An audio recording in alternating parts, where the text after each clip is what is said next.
Welcome back. Tamil Nadu రాష్ట్రం విరుదునగర్ జిల్లాలో ఘోర ప్రమాదం చోటు చేసుకుంది. కట్టనార్పట్టి ప్రాంతంలోని టపాసుల తయారీ ఫ్యాక్టరీలో ఒక్కసారిగా భారీ పేలుడు సంభవించింది. ఈ ప్రమాదంలో ఇప్పటి వరకు 18 మంది మృతి చెందినట్లు సమాచారం అందుతోంది. మరో 9 మంది తీవ్రంగా గాయపడి ఆసుపత్రిలో చికిత్స పొందుతున్నారు.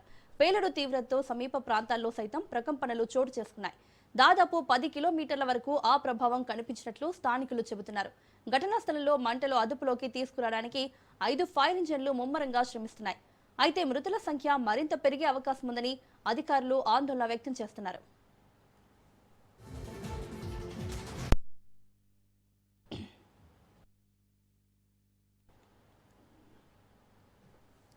తమిళనాడు రాష్ట్రం విరుదునగర్ జిల్లాలో ఘోర ప్రమాదం చోటు చేసుకుంది. కట్టనార్పట్టి ప్రాంతంలోని టపాసుల తయారీ ఫ్యాక్టరీలో ఒక్కసారిగా భారీ పేలుడు సంభవించింది. ఈ ప్రమాదంలో ఇప్పటి వరకు 18 మంది మృతి చెందినట్లు సమాచారం అందుతోంది. మరో 9 మంది తీవ్రంగా గాయపడి ఆసుపత్రిలో చికిత్స పొందుతున్నారు. పేలుడు తీవ్రతతో సమీప ప్రాంతాల్లో సైతం ప్రకంపనలు చోటు చేసుకున్నాయి. దాదాపు 10 కిలోమీటర్ల వరకు ఆ ప్రభావం కనిపించినట్లు స్థానికులు చెబుతున్నారు. ఘటనా స్థలంలో మంటలు అదుపులోకి తీసుకురావడానికి 5 ఫైర్ ఇంజన్లు ముమ్మరంగా శ్రమిస్తున్నాయి. అయితే మృతుల సంఖ్య మరింత పెరిగే అవకాశం ఉందని అధికారులు ఆందోళన వ్యక్తం చేస్తున్నారు.